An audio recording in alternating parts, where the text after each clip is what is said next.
Kita jumpa lagi di OTM Channel. Halo para pelajar yang hebat, apa kabar kalian semua? Semoga selalu tetap sehat ya, dan tetap bersemangat dalam mengikuti pembelajaran. Di pertemuan kita kali ini, kita akan membahas proses penjalinan RNA atau proses splicing RNA. Sandi genetik yang sudah diterima oleh RNA duta dari DNA template itu mengandung berbagai informasi-informasi yang akan diterjemahkan menjadi asam-asam amino.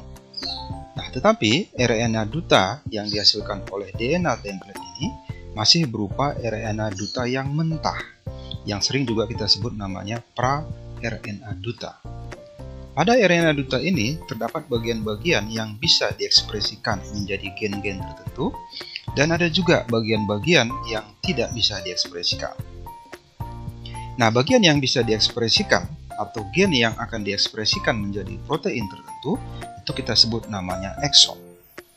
Kemudian bagian yang tidak bisa diekspresikan menjadi protein-protein tertentu kita sebut namanya dengan intron. Nah, karena intron ini tidak dibutuhkan dalam proses translasi, maka dia harus dipotong dan dibuang. Ini yang kita sebut namanya proses penjalinan RNA duta atau splicing RNA. Nah, posisi intron kalau kita lihat pada gambar ini itu diapit oleh dua ekson. Maka dia harus dipotong kemudian dibuang. Dalam proses splicing ini dibutuhkan RNA small nuklear atau sering juga kita sebut namanya RNSN. RNSN ini akan memasuki titik-titik tertentu pada intron itu mulai dari arah 5 ke 3.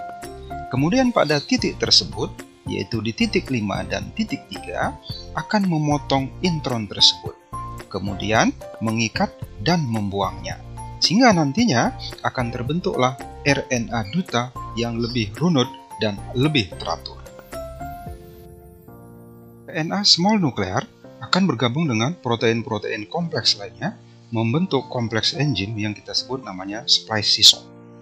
Spliceosome kemudian akan mengikat intron mulai dari titik 5 ke titik 3. Nah, selanjutnya spliceosome akan membentuk lengkungan pada intron, kemudian mengikat serta memotong dan membuangnya. Kemudian setelah intron terbuang, ekson 1 dan ekson 2 kemudian menyatukan diri kembali membentuk RNA duta yang baru. Nah, RNA duta yang terbentuk ini akan lebih teratur dan lebih rapi sehingga akan ditranslasikan menjadi protein-protein tertentu.